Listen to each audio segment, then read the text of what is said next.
Welcome to another exciting episode of Gender Perspectives. This is the program where we dive into the real and often complex issues surrounding gender roles, rights, and representation in our society.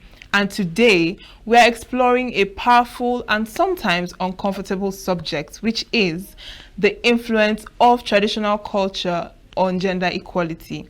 Now, around the world, traditional culture plays a central role in shaping our identities, our values, and the way we relate to one another. It defines how families are structured, how communities are governed, and how individuals see their roles, especially when it comes to gender.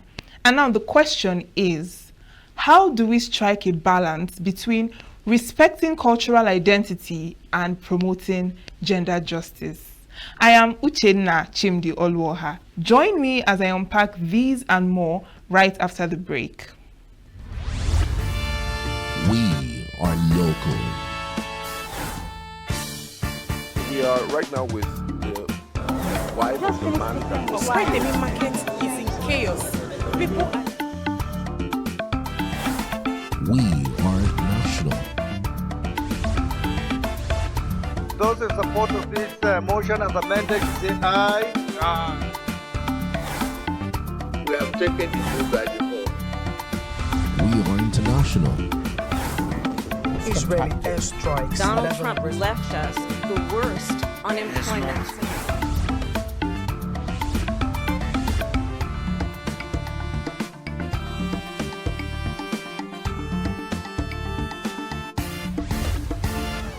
Signature TV, news in your pocket. Welcome back. You are still watching Gender Perspectives on Signature TV. Now, traditional culture holds a powerful place in many societies, and it shapes how communities define identity and transmit values and maintain social order. But within this framework, certain beliefs and customs, especially those related to gender roles, have historically contributed to unequal power relations between men and women. Now, from the division of labor in households to the prioritization of boys' education over girls, many gender norms are passed down as part of the way things have been done. Practices like early or forced marriage, bride price, female genital mutilation, and even restrictions on women's participation in leadership or decision making, they are often deeply rooted in cultural tradition, even when they conflict with modern laws or human rights principles. Yet, culture is not inherently oppressive, nor is it unchangeable. Now, around the world, people are finding ways to challenge harmful traditions while preserving what is meaningful in their heritage. In fact, many community leaders, including women, are at the forefront of transforming cultural narratives to promote dignity, equality, and respect for all. Now, before we dive into our conversation with today's guests, let's take a moment to set the stage with a brief background report on the topic. Gender inequality has persisted across centuries and continents, often deeply rooted in traditional cultural beliefs and social norms. While modern societies continue to make strides toward gender equity, the legacy of traditional culture remains a significant barrier. Traditional culture encompasses the values, practices, rituals, and societal expectations passed down from generation to generation. These cultural norms often establish rigid gender roles, positioning men and women in unequal power relations that affect access to education, economic opportunities, political participation, and personal freedoms. In many traditional societies, patriarchal systems dominate, assigning men the roles of breadwinners, leaders, and decision-makers, while women are relegated to domestic responsibilities and caregiving. These roles are not merely practical but are often presented as moral or natural imperatives, reinforced through religion, folklore, proverbs, and customary laws. For example, in various cultures across Africa, Asia, and Latin America, traditional norms continue to dictate women's roles as submissive and dependent, discouraging them from pursuing leadership roles or higher education. Such ideologies contribute to the institutionalization of gender disparities. One significant impact of traditional culture on gender inequality is seen in inheritance and property rights. In many societies, customary laws prohibit women from owning or inheriting land, which not only undermines their economic independence but also perpetuates cycles of poverty. Similarly, practices such as early marriage, female genital mutilation, and restrictions on women's mobility are justified through cultural lenses, even though they violate basic human rights. It is important to acknowledge that culture is not static, it evolves. In some contexts, traditional values have adapted to contemporary realities, allowing for greater gender inclusivity. However, in other areas, cultural preservation has been used to resist progressive change, especially when such change is perceived as a threat to national identity or religious beliefs. The challenge lies in discerning which cultural practices genuinely enrich a society and which ones perpetuate discrimination and inequality. Efforts to address gender inequality must therefore engage with traditional culture thoughtfully and respectfully. Rather than dismissing cultural beliefs outright, reformers often work with community leaders, religious figures, and local institutions to reinterpret traditions in ways that uphold dignity and equality for all. Traditional culture holds immense influence over the way gender roles are constructed and maintained. While it can offer a sense of identity and continuity, it can also serve as a foundation for gender inequality. Understanding and addressing the cultural roots of these disparities is essential for achieving meaningful and sustainable gender equity.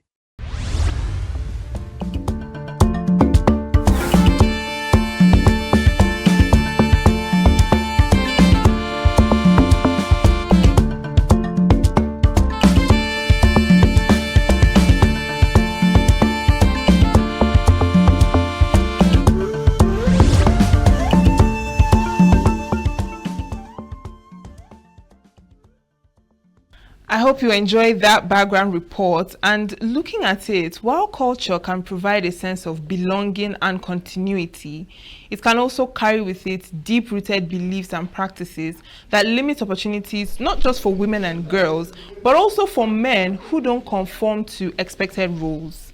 Now, from things like unequal access to education and leadership to harmful practices like early marriage and female genital mutilation, gender inequality is often preserved and justified through cultural traditions.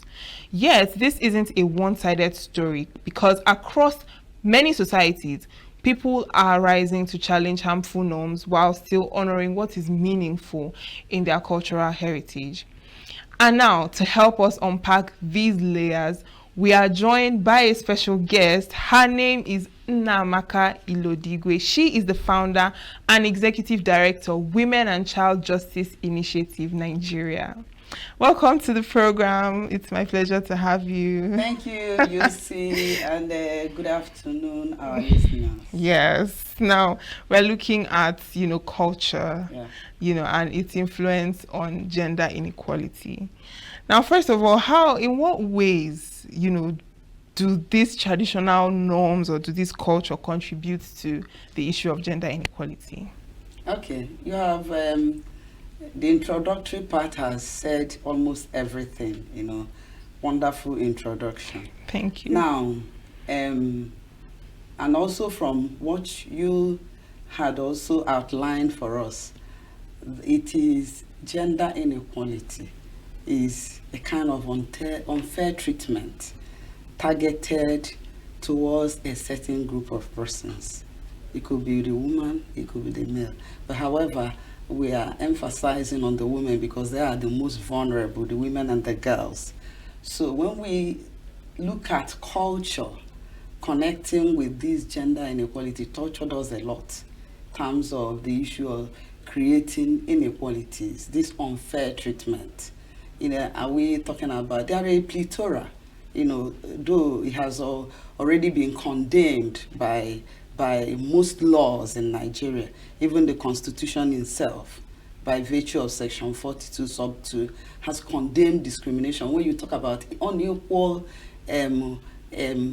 inequalities, unfair treatment is condemned by the Constitution. Now, how does culture bring about these inequalities? You've mentioned it, early child marriage. There's a particular one that I'm very particular about, this issue of women disinheritance. When a man marries a woman and the man dies and the woman has only female children without a male child, you find the community, the kingsmen, come in to say, therefore you have no right to take over any property that belongs to our brother. So most times they take the property away from this woman, denying her. And that is rooted in culture. the fact of patriarchy. In a patriarchal society, Nigeria practices, particularly in this southeastern Nigeria, is more. Because when you go over there, the Hausas and the Yorubas, you find that it's limited. But when you come down to the southeastern Nigeria, especially the Igbos, we are very good at, very good. About over 75% of it. And is it what we experience in our office on daily basis? Women being denied, women being discriminated, properties taken away because she has just male children. Even when she has a female child and the child is still a minor, the homeowner still comes up. It's not something of the past. Most times people will say it's obnoxious, it's no longer current, but it happens on daily basis. In Wogjin, if we have like 10 cases a day, we experience over 7% of it of women complaining that they have been thrown out of their husband's home because they do not give their husband, they didn't get a male child and their husband is dead. Is it only particular to the southeast? Yes, I thought even the northern areas as well. This issue of disinheritance is very particular with it. I've made research on it. One of the researches and the articles I've written are on it, and I have come to find that over 70% is from the southeast. You know, then you talk about the female and the early child marriage. Girls that are below the age of 18 years being given out in marriage. My organization will work with an international organization that have been working on the issue of early child marriage for the past 6 years. You find that these girls, one of the places we visited was Ndi Bokoto at Abakaliki. Girls there, you find 12 years, 13-year-old already married with a child. You know, you can imagine the consequences. You can imagine the health effect. You can imagine the denial on the girl. Her education is denied. Her sense of belonging is denied. Her rights are denied. Everything concerning the girl is denied. So, and you ask mothers who are supposed to be the caretaker of these girls to guide them. In law, we say, name what non-habit. You cannot give what you don't have. So when mothers are not educated, illiteracy is a very big factor, you know. And then the government are not doing much. No creation of good schools in these communities. If you go, the questions we ask them, then they were like, you know, we have schools, but we don't have teachers. And who enforces is when a girl is educated is power. She will understand that it is her right to say no to early marriage. And the fathers are willing to give out these girls as a result of poverty. They will tell you, what can we do when we see a man from, they call these men that come into the community to hijack these beautiful young girls, they call them when we see them from abroad. When they come from abroad with their big cars and all this, and we see that our daughter will be comfortable and also help train the boys. Wow. Help train the boys. You know, maybe put the boy in a trade or train the boy in school. We give out this 13, 14-year-old. This is not story. It's not hearsay. I have been in these communities and I've seen them live. So these are some of the ways that culture has really destroyed the lives of a particular gender. Inequalities have gone deep into the cloaks of Southeasterners. I say Southeasterners, not that we don't have such in the North. When you bring up the issue of early child marriage, we know the case of Yerima in the past. Even in the North, indeed in the North now, when you go, the Sharia law permits them. 13-year-old girl, 14, 65-year-old man is marrying a 13-year-old girl, telling you it's their culture. What rubbish, barbaric culture is this? Hold that thought. We'll go on a very quick break, and when we come back, we'll continue from where you stopped. Thank you.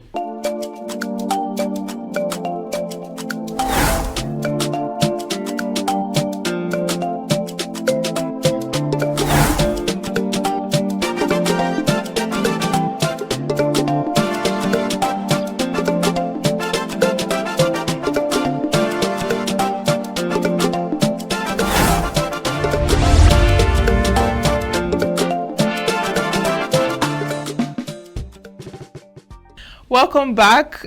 We have with us Namaka Ilodigwe. She's here.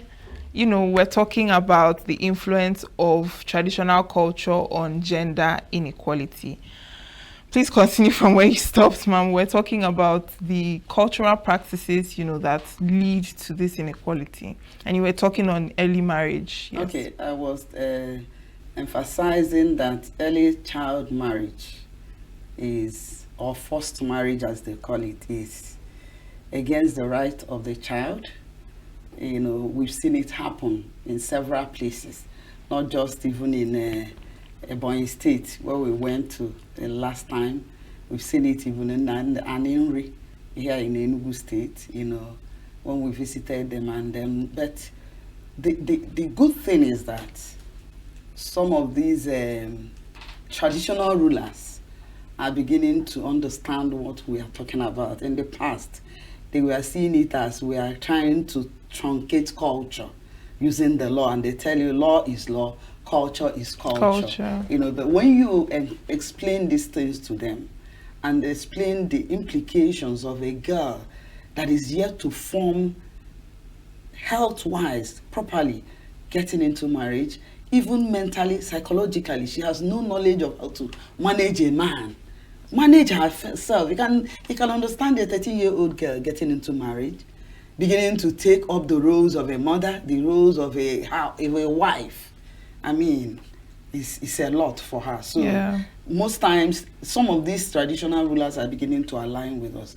But on this issue, what is still, they still finding very difficult to cut down on these issues of gender inequalities is this issue of women disinheritance. Yeah. So they find it very difficult to understand that a girl child should have a right to the property of her father if her mother does not beget a male child. So many of them will ask you, what was the one? She's a male woman, and even how women are regarded. A male woman. How can a male woman, let me even say it in Igbo, how can maybe managing land property, things like that. But they fail to understand that constitutionally, which is the ground norm, that everybody is equal. We are not saying that culture is totally bad. There are some aspects of culture that is good. And even the male child that are projecting, if you go under the case laws in Nigeria, there's a plethora of case laws that have already condemned the issue of primogeniture, because what we do is that a male child succeeds the father, takes over the property, and then many cases, the current one that has been trending since 2015 has been the case of Ukeje and Ukeje, which has said that even a female daughter can own land. Even the women themselves, you go to the communities and you are talking to the Omoadas. We do a lot of sensitization during the August meeting, and you are talking to the Omoadas. If I was in one of the communities and started the Omoadas, and one of the women said, Tofiakwa, I will not be a party to this discussion. It's an abomination. You see, even the women, they need a lot of sensitization for them to understand what the law is actually saying. That this inequality being targeted at the women is even perpetuated by the women themselves. You can imagine that sentence, God forbid, and she carries it along. She tells her daughters, no, you have no right. Even when she does not have a male child, the men come to take away her property, she allows it, because she believes that is what the culture has said, and that is what. So it's a lot. It's a lot. It's a lot. And you know, speaking of this cultural practice, some people are also of the thought that the idea of bride price is also one of the reasons. It commodifies women. It makes a woman look like she has been bought and she's a property. You know, I am also a lecturer in the university. When I teach students, one of the lectures we had last time was the reproductive rights of women. And I was telling her that a woman has the right to even determine how many children to have. A student who is always 400 level student, God forbid, not under a law student, not under his nose with his wife, decide how many children to. And I told him, then the law will come for you. The law says that a woman has the right to determine how many children she will have. The law says that the woman has the autonomy over her body to determine when she wants to have sex and when she doesn't want. But culture will tell you, I bought this woman. In fact, the exact statement of the boy is that I paid her bride price. So if I pay a woman's bride price, of what use is to me if I cannot dictate what she does? I own her totally, therefore, everything I say is what she should do. But the law is saying otherwise. You see, we are culture, you know, sometimes I tend to quarrel so much with culture. We really have to revisit, you know, some of these cultural practices. You see, when a woman loses her husband, how many men sit in isolation? How many men sit in isolation? Tomorrow they're marrying another wife within 1 year. But a woman is made to shave her hair. A woman is made to do the early morning cry. A woman is made to sit. In fact, you don't eat any food. They determine the food you will eat when your husband dies. You stay in a secluded place, wear only one particular cloth for 6 months. You shave your hair. In one of the funeral, burial ceremonies I went to, and they were forcing the woman. She happened to come in from abroad. She said she doesn't want to shave her hair. That her husband wouldn't even want that. You see the way they pounced on her. Don't mind that the women themselves pounced on her. This woman carried the blade, razor. Wow. One pounced on her hair. If you see this beautiful, just like your beautiful hair, I say, when I jumped on them, I say, if you do that, I'll sue all of you. I will arrest all of you. Because don't know, you see, my community, they said she has come to practice law in her community. I say, it's not that. This woman has a right to her body to determine what, and she has just told you people outrightly that her husband adored her hair when he was alive, that he wouldn't want her to shave it. Is there any law that says that a woman must shave her hair when she loses her husband? What happens to men? Do they do the same? Why is it one-sided? Why won't a man shave everything that concerns him, wait for 1 year, 1 year and 2 months before he even has to come out to associate with anybody? It's quite discriminatory and is rooted in culture, nothing else, and they have to revisit it. Exactly. But speaking about women, don't you think that there are also ways in which the culture, you know, affects men, you know, negatively the way it does to women? Well, I haven't seen any. Oh. No, I haven't. I've searched and I haven't seen any anywhere. Except you say, I don't know. I haven't really seen any that is really discriminatory against men.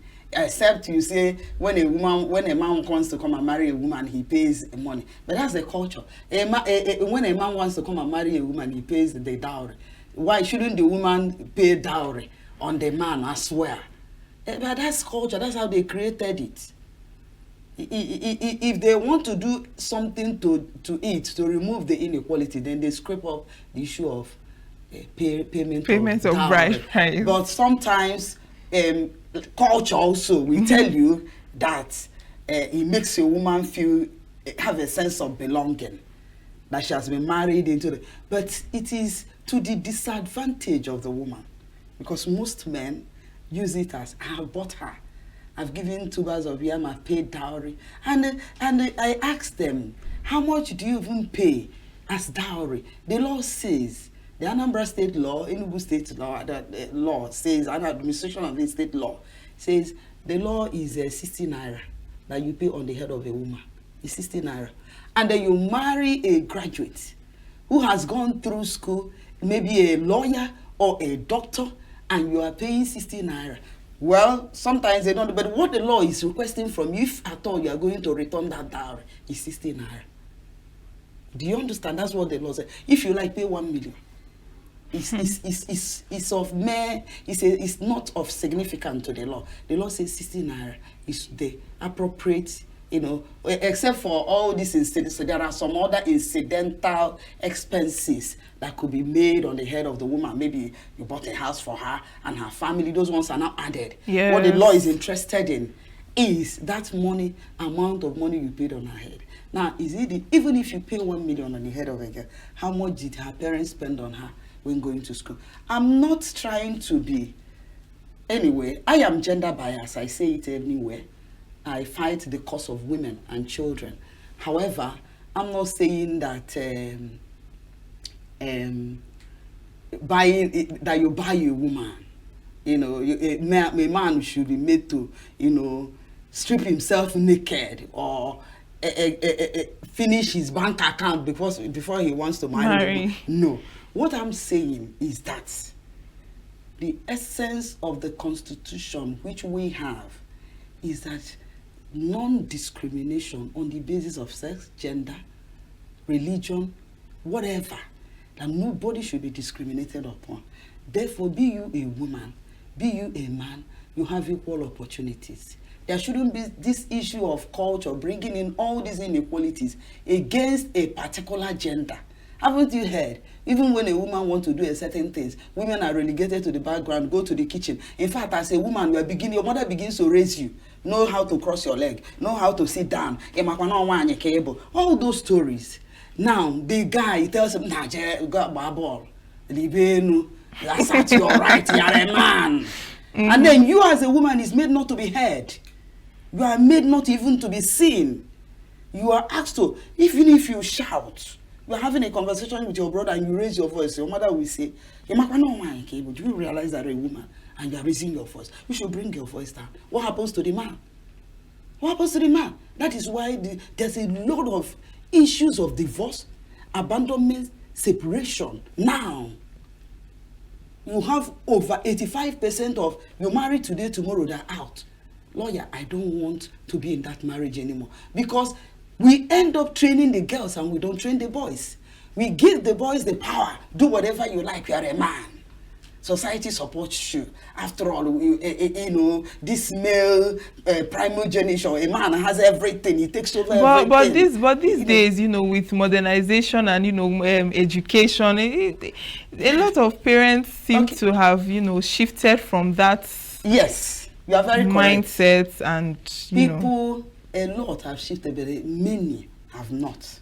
Even those that shifted, I was relating with a man who is, I told you, who is a professor. He said, how do you say you are saying? Amaka, I really like the way my wife will be submissive to me as a woman. Forget about the education. A woman should be a woman, for crying out loud. What are we talking about here? And I say, sir, even, you know, with all due respect, sir, with your level, he said, yes, we're Africans. And being an African gives you that opportunity to know that your woman, your wife, should be submissive. And now, they go to the Bible to tell you that the Bible says that wives should submit unto their husbands. But the Bible first said, you husbands, love your wives. That's the principle. So when you love your wife, that woman will have no, in fact, it will be a crazy woman that will not be submissive. So what are we talking about here? What are we talking about? Exactly. That's true. And you know, with this talk about culture, you know, some people will be of the idea, you know, we are becoming too enlightened, cultural preservation, you know, the way of our forefathers and all of that. Where should we draw the line between cultural preservation and these practices that perpetuate inequality? Discrimination is discrimination, whether culture or law. Discrimination is discrimination.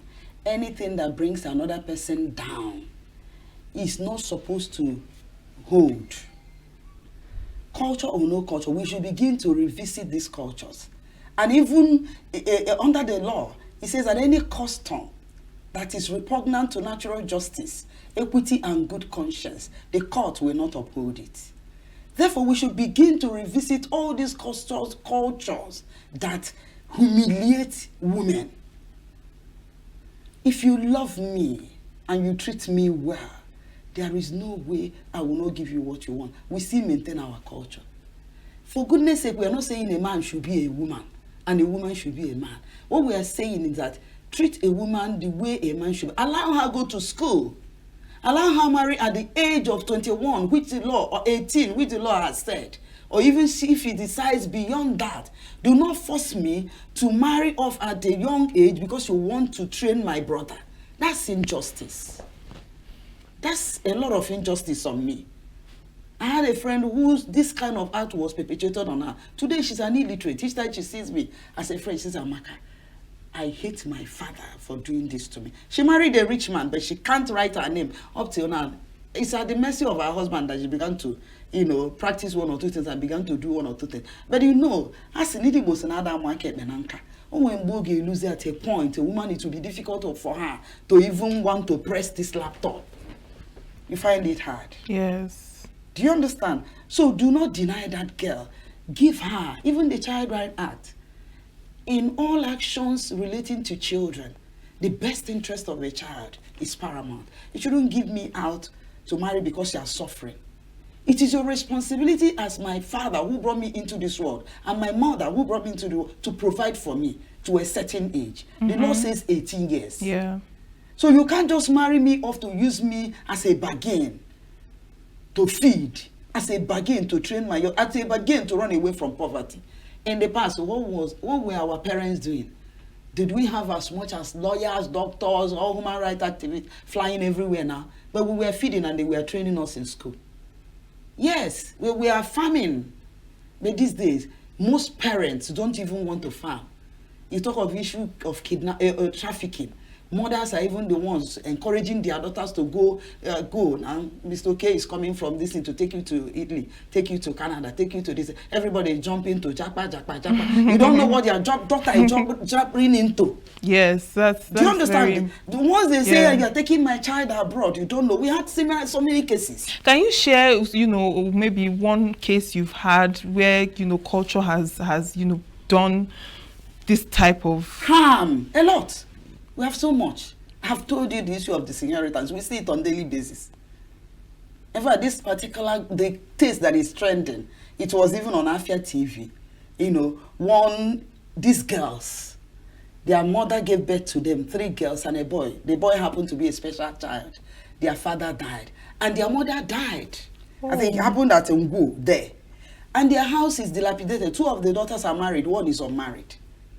And then their uncle, their father's younger brother, lives abroad, has been living abroad for the rest of his life. Doesn't know anything happening in the community. Now, these girls lost their mother, and they wanted to sell a portion of the land to be able to put up their building, because their building had collapsed. We went there, we have pictures to it.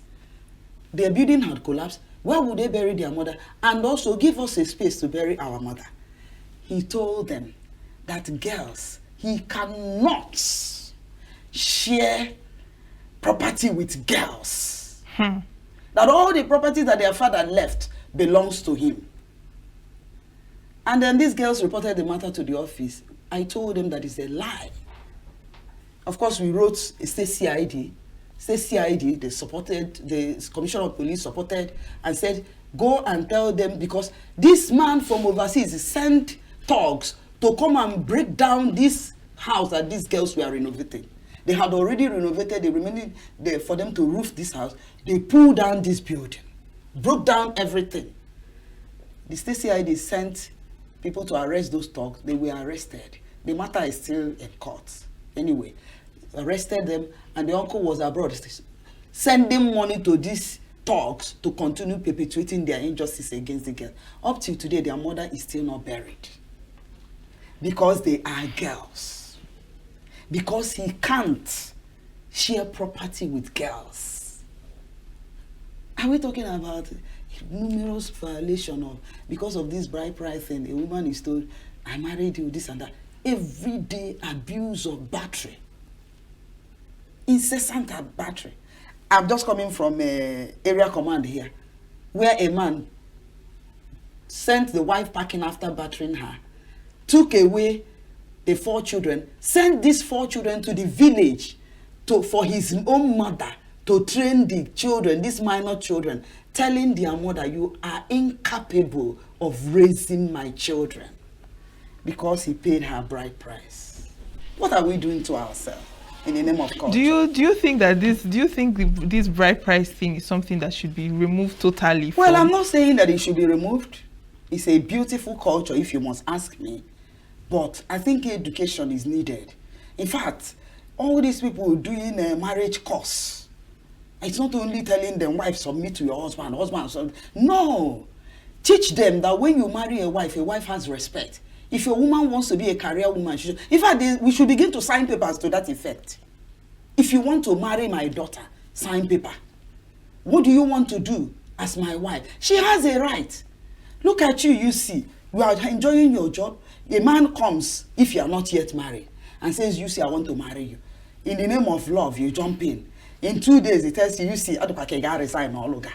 You will resign this work. This is something that gives you joy. This is something you love doing. This is something you have trained all your life.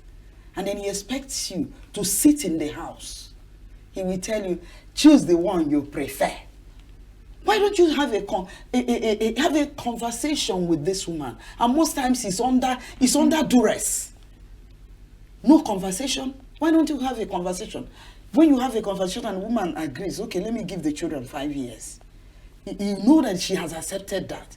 But it's not under duress. It's not lording it over her, telling her, I married you, you must obey me. If you don't obey me, I send you packing to your father. And this is the kind of thing we hear. Even when they come to the office and you're asking them, oh God, calm down. This is not how it is. He said, I married this woman. I paid her bride price. So she has no right to even talk when I'm talking. Can you imagine that? This is as a result of culture. Yes, and religion is a part of culture as of well. Course. Now, what role do you think that religion has also played in this whole issue? They have damaged women, damaged certain, rights. Because of this, their submissiveness. They are not emphasizing the loving your wife. You must emphasize the loving your wife. That is the first principle that God gave. If you love your wife, you will not even think for her to stop her work. You ask her, you see, what do you want to do? And he will be supportive. Okay? Then you have religion should be able to teach more. Go deep into this culture. Relate with traditional rulers. Because they listen to them. Men relate with them. Tell them that what we are talking about in terms of wives being submissive is that once you should love your wife, treat her well, there is no way this woman cannot be submissive. But you see, they just emphasize it. Her wives be submissive. Even when you go to women meeting,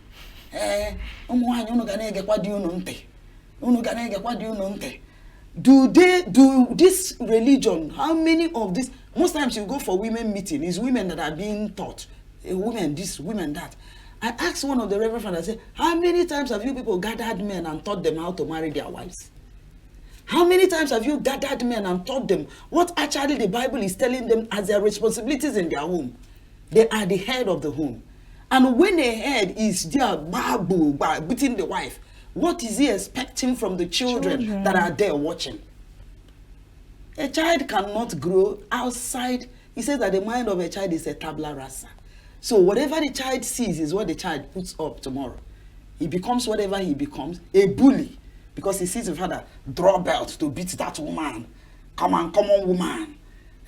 Pack your things and leave my house at the slightest provocation. When she cooks food, he throws it at her. This food is not sweet. Who says men can't cook? Why do we stereotype role? Why? I have children, I have boys, all of them know how to cook. I have a girl. I tell them, you share this role. This one sweep the compound, this one cook, this one. It's shared. They will nurture them. Oga, Kenge, Okunoto. And then the girl, you tell her, you have to wake up very early, go and sweep the compound. Yeah. Make sure you serve food to everybody. That's servile behavior. They nurture it into the young girl. But do you think that traditional culture as it is and this idea of gender equality, do you think they can actually coexist? They can. They can. It's in love and understanding. If these people that are perpetuating, one of the causes is illiteracy. When they don't even understand what culture is talking about. Culture is not saying we should kill our wives. Culture is not saying we should take property from our wives. What culture may have written it in this way, but those that are the custodians of the custom can make it in such a way that it will benefit A and benefit B. The problem is that they look at it like this, straight on. Yes, culture says a woman must, and a man is. Have you seen it where the problem is? Culture is beautiful, and we will not throw away our culture. But what we are saying is creating a balance between both. If a woman loses her husband, you as someone that you gather, and the man, she does not have a nature, they ask her, how do you intend to manage the property?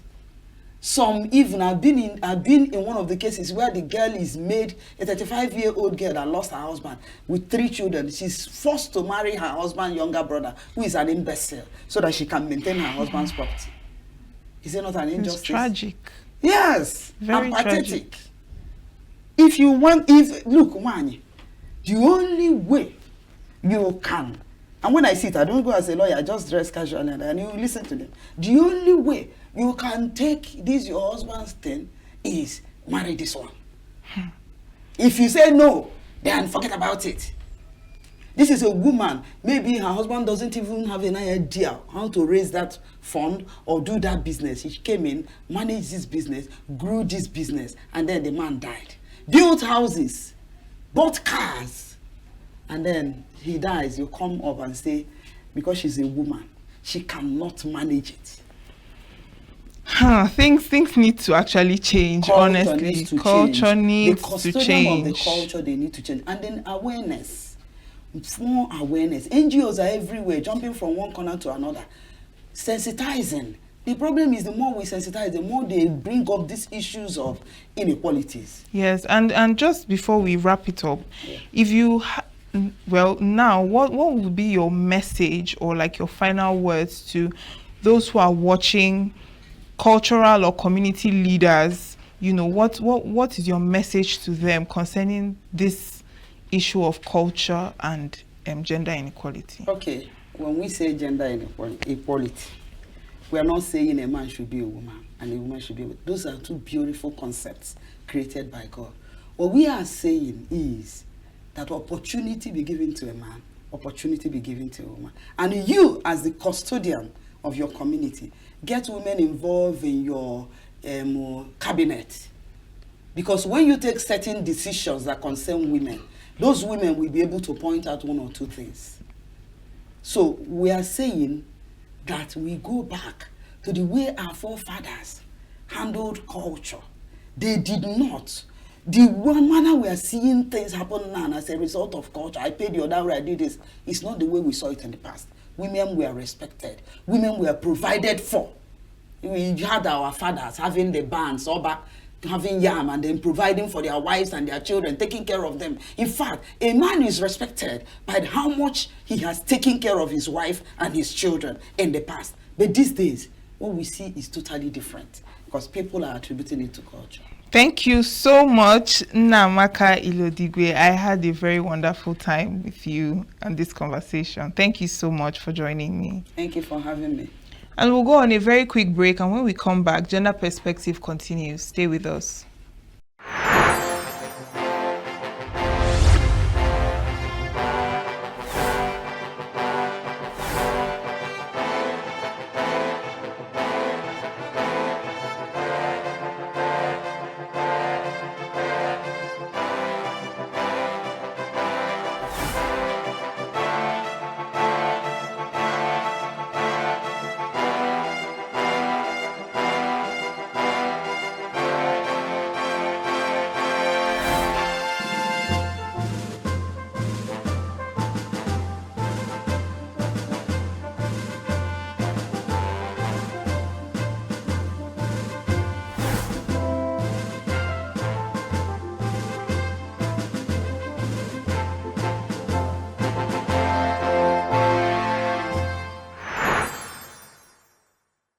Welcome back.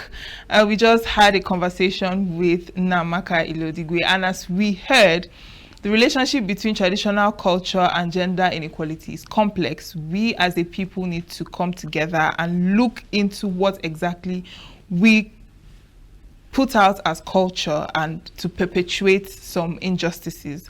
Now it's time to look at the myths and facts about the influence of traditional culture on gender inequality. We're going to take a closer look at some of the common beliefs surrounding today's topic and separate long-standing myths from evidence-based truth. And when it comes to tradition and gender roles, many assumptions have been passed down through generations, often without question. But not everything that is old is wise. and not every cultural norm is harmless.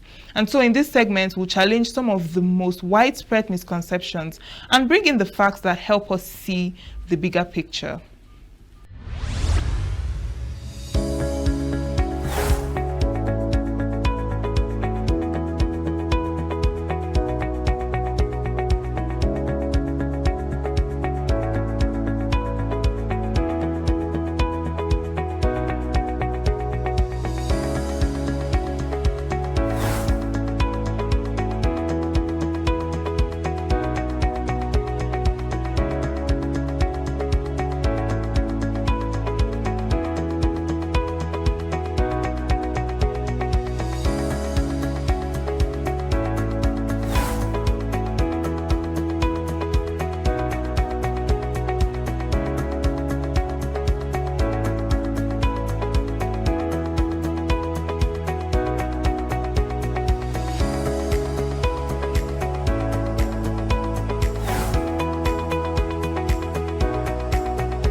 And that brings us to the end of today's edition of Gender Perspectives. We've explored how traditional culture, while deeply valued in many communities, can sometimes reinforce gender inequality in ways that limit progress, silence voices, and deny equal opportunities. And through today's conversation, one thing is clear. Culture is not static. It evolves, and we all have a role to play in shaping it towards justice, inclusion, and equality. Now, challenging these harmful norms doesn't mean rejecting our roots. It means reimagining them in ways that uplift everyone, regardless of gender. Whether you're a parent, teacher, leader, or youth, your voice matters in creating change that honors tradition without compromising dignity. Thank you for joining today's episode of the program, and make sure to keep the conversation going in your homes, your communities, and circles of influence. Stay tuned to Signature TV. We are on SLTV channel 265 and live on YouTube 24/7. Make sure to follow us on all our social media platforms. And until next time, I am Uchenna Chimdi Oluoha. Goodbye.